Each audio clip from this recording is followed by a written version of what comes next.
What I'm going to do today is I'm going to talk very briefly about what a learning disability is, but I'm going to focus more on what we do here at Creighton. What does a learning disability assessment look like? What do we offer to a student?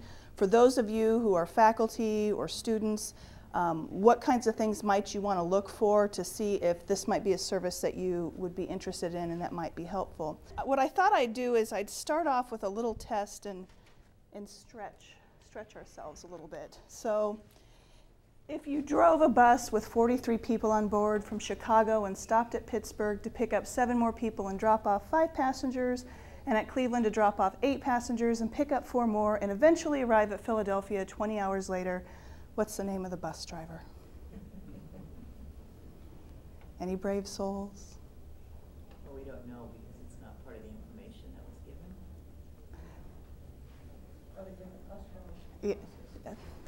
I got you. I'm so glad I could get somebody. If you drove a bus, what's the name of the bus driver? Yes. And how? Thank you for being brave. Now you will never answer any of my questions again, but. Don't feel bad. I was going to say George. All right. Here's a good. Creighton's a Jesuit institution. How many animals of each species did Moses take with him in the ark?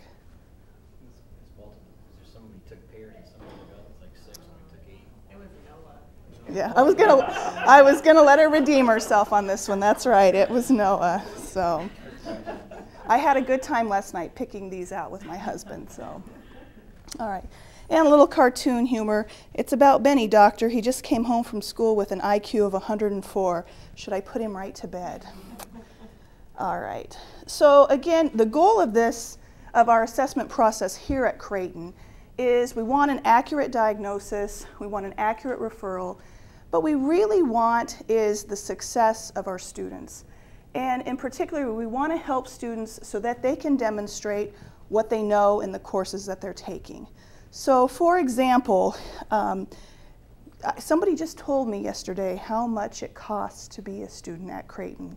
And the nice thing about being here is that Creighton puts a lot of focus on helping students be successful. And in particular, my role in the counseling center here is for our students to be successful academically. And there are a lot of counseling centers that will do disability assessment, but not many, especially in the Midwest, that will actually designate a person in that role. So again, the assessments that we do, the goal is for us to help students to be as successful as they can be as they are here at Creighton. So I'm going to give you another little demonstration, put you on the spot. What is it like to have a learning disability? And what I'm going to show you is an activity that hopefully gives us a little sense of what it's like to have a decoding problem. So take a look here. When you see Q, we're going to pronounce it as D or T, Z is M, P is B, B is P, YS is ER, A is in bat is E is in pet, E is in pet is A is in bat. So you don't have to remember that. It's going to be on the next slide. But this is what we're going to do. We're going to decode this passage. Any brave souls who would like to read it out loud? Or a piece of it? Amy will. Amy will? She already put herself out there for me. How about the first line?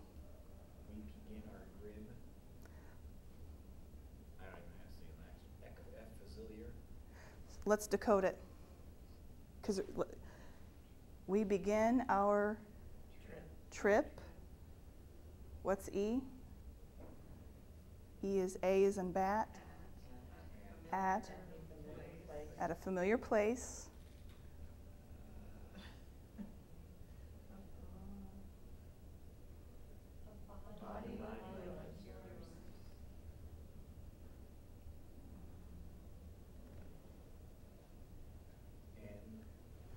And mine.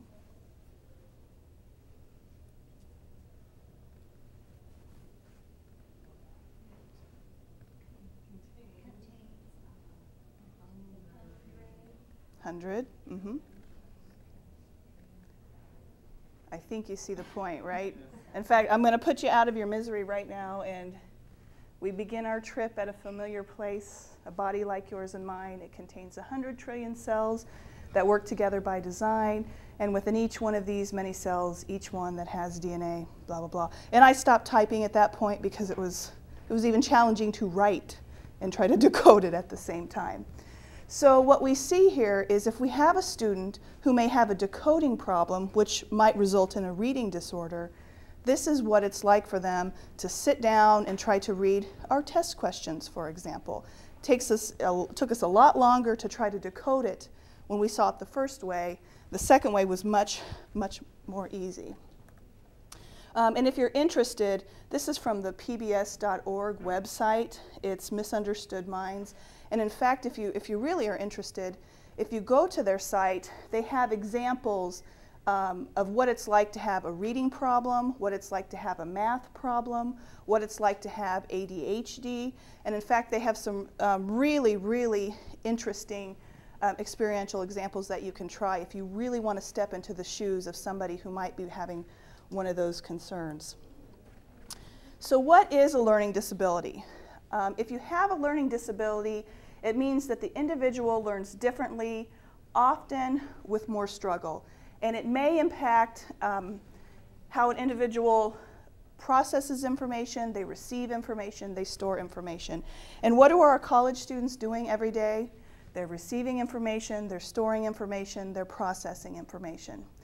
Now, usually these individuals have an IQ that is the same as their peers or even above their peers, but they might be having some of these problems in these different areas. At the Counseling Center and as psychologists and counselors, we use the DSM-4, the Diagnostic and Statistical Manual of Mental Disorders, to diagnose what a reading disability is, what a writing disability is, what a math disability is. So the first thing you have to have is that achievement is significantly lower than intellectual ability, and this is measured by standardized tests. So you might have somebody, and you'll see in the next slide, you could have somebody who qualified for Mensa and could still have a reading disability. So you might be thinking, well, how does that work? Usually, what you do when we diagnose a disability is we give an achievement test. So let's say a student comes in and they're having trouble reading. We'll give them an achievement test that measures their reading skills. Then what we do is we give them an assessment that measures their intellectual ability. And I was going to put a slide in here with the big bell curve and all the statistic stuff, but I didn't want to send anybody into a panic. But if you can picture with me that bell curve, an IQ score, an average right in the middle of the road, is about 100. Go a standard deviation either way, you've got 85 to 115. So if you had somebody, say, who had an IQ of 130, which would be exceptional in the 90-something percentile in terms of intellectual ability, but they had an average reading score of 100, you've got a 30-point gap. And usually for the diagnosis of a disability, we're looking at about a standard deviation and a half, translation, about 22 points. So here's somebody with an IQ of 130, but average reading ability. They could have a reading disability. Now the second part of it is it has to interfere with their academic life, their daily living. If it's not, probably doesn't fit the criteria for a disability. But if it is, then we might be onto something. And in fact, here at Creighton, we see a lot of professional students, we see a lot of very, very bright students who along their academic path have been bright enough to develop ways to cope with any challenges that they have. And probably the biggest place I see this with really, really bright students is graduate school, beginning graduate school. Because what happens when you get into graduate school? The reading increases tenfold. And so you might have a student who could get by in high school as an undergraduate, and they find themselves with just intensive reading, and they start to feel frustrated because they know they're bright, they know the concepts in class, but when it comes to sitting down and reading, it takes them longer than their peers. The other piece of it is that it's not due to some other physical or psychological cause. So your reading challenges aren't due to a visual problem. Your your math problem isn't due to anxiety, some kind of psychological piece. So, again, I just mentioned this. You can have an individual who's gifted and has a learning disability, and in fact, many individuals may not even know that they would qualify for a diagnosis of a learning disability because they've developed sufficient ways to cope with that. And again, even with the undergraduates, Creighton being a more selective school, you'll have students who are exceptionally bright that found ways to cope in high school, and they get into the college environment, and the reading load, for example, is just too intense that they run out of resources and then come to our office for help. The diagnoses that you might see from one of our reports: a reading disorder, math disorder, disorder of written expression. There's also a diagnosis of a learning disorder. NOS is not otherwise specified. That might be a combination of the three.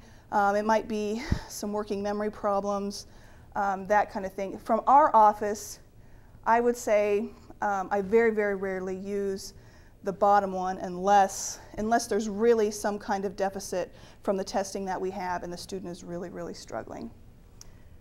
So how do the clinicians here at the Counseling Center make a learning disability diagnosis? Oops, have you completed your assessment yet? Just about finished. No, that's not really what we do. It would really be nice if we could do it that way. Things would work a lot more quickly, but we take a very thorough developmental interview. So the first thing we would do is have a student fill out what we call our academic packet. In that academic packet, and it scares some people sometimes because it's kind of thick, but I assure them that it's not that big of a deal. In it, they will document where they went to elementary school, where they went to middle school, junior high, high school, how would teachers describe them, studious, organized, disorganized. We asked them about their ACT scores. We asked them about what classes were hard for them, what classes were easy for them, what classes did they tend to do better in. We also give them, in addition to gathering all their academic history, we give them a sleep questionnaire. We give them a mood questionnaire. We measure their anxiety, their concentration, and also test anxiety specifically. So they get a full battery of tests, and we get a lot of information just within that packet. I'm consistently surprised. I get a lot of students who will come in and think they have ADHD because they can't concentrate. And I look right at that sleep questionnaire, and if you go to bed at 3 o'clock in the morning and you have an 8 o'clock class, makes it a little challenging to concentrate. So again, if we're looking at a possible learning disability, I usually start with the ACT scores. I'm not one that puts a lot of stock in standardized tests, except that if I see a huge discrepancy between, say, reading and math, that might be my first cue that there might be something going on with the student. We use multiple assessments. We use the WAIS-3 for intellectual assessment, the Woodcock-Johnson test of achievement, and also cognitive development, and then also some memory scales. So to take you through what that process might look like, student would come in, they'd probably fill out our academic packet. We'd ask them tons and tons and tons and tons of questions about their history, trying to get a picture of how this area of challenge has impacted them. We start off with an achievement test, if it's a reading, math, or writing disability that we suspect. And what that involves is probably about an hour, and we look at those scores and then say, do we think, based on what we know about this individual, that we're going to find that discrepancy between achievement and IQ? And the nice thing about it is, any student who comes in to see me, even if we stop at that achievement level, I can give them tons of information about how they learn. So for example, if it's a reading screener that I give them, I can identify whether their strength is vocabulary, comprehension, decoding, if it's speed, reading speed, and I sit down with the student and we talk about what that looks like for them. So even if we think, well, you know, your scores are in a range where we might not suspect something, I can at least say, well, here, you know, your vocabulary score was a little lower. Let's try a word for the day, or let's try to read, pick up some more vocabulary in the major that you're studying. So even if a student comes in and stops at that initial screening achievement level, they still get information from us about how they can be more efficient learners. If we see some scores that concern us and we think we've probably got a discrepancy, we move forward with the IQ test, which in our office we use the WAIS-3. So once we get that, we get information not just about their general IQ, but their verbal comprehension, processing speed, how quickly they can move through things, working memory, can they take things in, do something with it automatically, and then their perceptual organization skills as well. And when we look at that then, and we're looking to see if we've got that discrepancy between achievement and IQ, but we're also looking to see if scores, if there's something going on with those scores. Like maybe, for example, somebody has a really high verbal comprehension score, but they have a really low working memory score. What does that mean? And I'm thinking of some students who will come in and say, I know I'm smart, they're very articulate, professors are surprised that they're struggling because they have good verbal comprehension. They come across very intellectually advanced, but if you have a low working memory, they go home, sit down to study, and it takes them forever. And they can't figure out why everyone else can get through things much more quickly than they can. After the intellectual test, we look at those discrepancies, and then we're likely to use a Woodcock-Johnson test of cognitive development. What that does is it helps us pinpoint maybe why that verbal comprehension might be different than working memory. So we're really able to see, if this is a reading disability, what might be going on at the cognitive level to tell us what the problem might be. Same with math as well. The WIMS is, I really like, it's the Wechsler memory scales. We get information about students' auditory memory, verbal memory, delayed memory. And the reason I really like this is because if I just gave the WIMS to somebody, I could tailor, I could sit down with them and tell them, when you study, you remember things better visually than if you hear them auditorily. So I can actually help them and say, when you sit down to study biology, let's make some flashcards. Look at the charts first, because that's what's which is easier for you to remember. So again, it's all about giving them as much information so they can be more efficient learners. And then also observation. How do they take tests?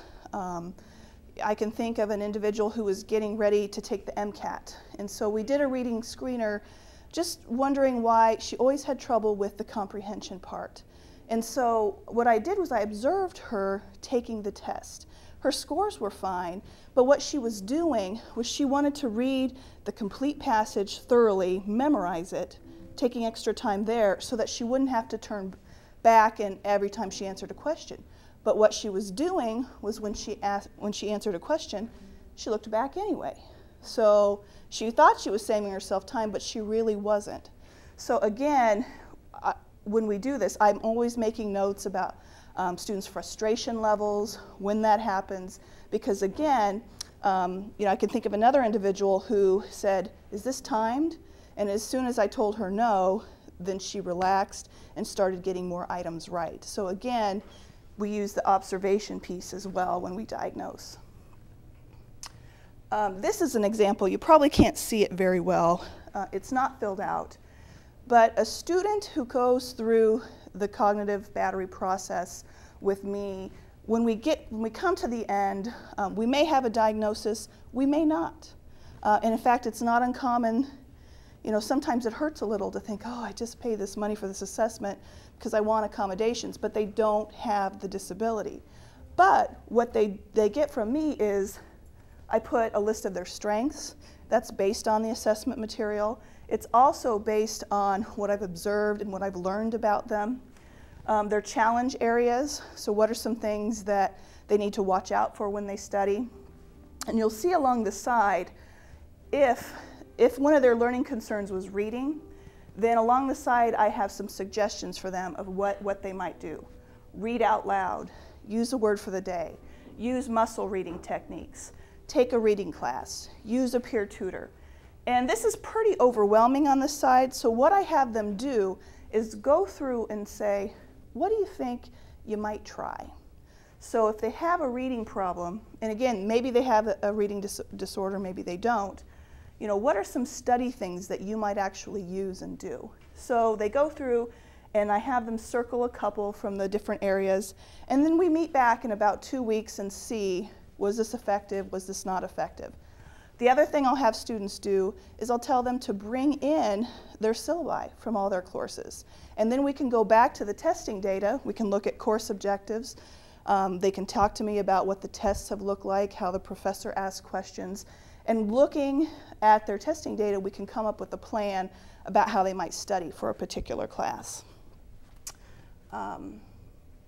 So again, we follow up to determine the effectiveness. Sometimes, we offer just some supportive counseling, because if someone is diagnosed with a learning disorder, especially ADHD is separate, but even if somebody's diagnosed with ADHD, they need that support. They need some help just structuring, coming up with some organizational ideas, dealing with some of the frustration that they might be feeling in class and how they deal with that. At the Counseling Center, we use a very positive, strength-focused approach. So here's some things that if you yourself or a student that you're working with, if you notice these things. Spelling challenges, I put that out there, and if I had a room full of faculty, I'd probably have a room full of referrals. But if you notice someone consistently misspelling words, and it's not because they're not proofreading, because that happens too. If they avoid reading, writing, math tasks, and I see that a lot with really bright students who come in, they'll come to my office and they'll say, I hate to read. And they're so overwhelmed when they get into that philosophy, that theology class, and that's what's required of them. Difficulty with memory, so they might find themselves studying and having a hard time. They're looking at their peers and say they have to put in much less time than I do, what's going on. And again, that's where the Wechsler Memory Scales is helpful, because maybe their difficulty with memory is because they're using visual techniques and they're really an auditory learner. They complete tasks more slowly. Sometimes students will come in and say they pay too much attention to detail or they don't pay enough attention. And that I can see if they bring in a test, we can look at some of the small details that they may miss. And again, continually misreading test questions. That's usually, if a student self-refers, that's one of their first signs, is they're not doing well in class. They know the material, but they keep misreading items.